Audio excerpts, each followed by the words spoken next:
Hello everyone. Today we are going to analyze web versus channel sales. Suppose your stakeholder wants at least 30% sales from web. On the pie chart, we can see that overall we have less than 30. Now let's check month by month. On some months it is less than 30, but some other months have more than 30. Isn't it better if we can color code them by green and red? Okay, so you need to create a new measure, that is web percentage. We declare two variables here.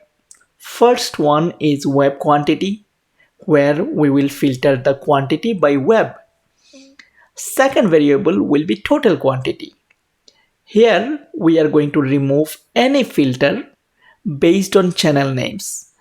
That simply means it will keep other filters like month and year, but it won't filter by channels. So it will give you total number for that particular month or year.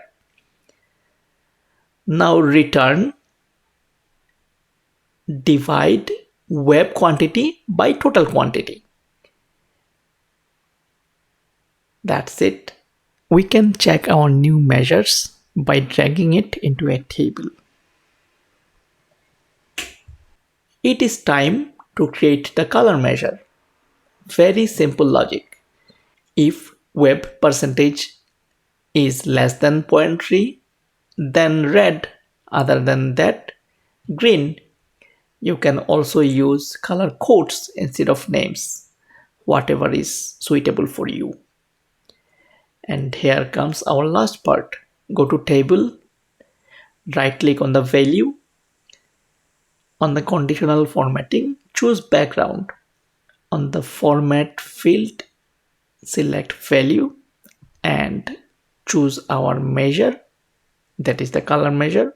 This will color code everything as you wanted. You can use the same measure to color code any other field as well. Thanks for watching.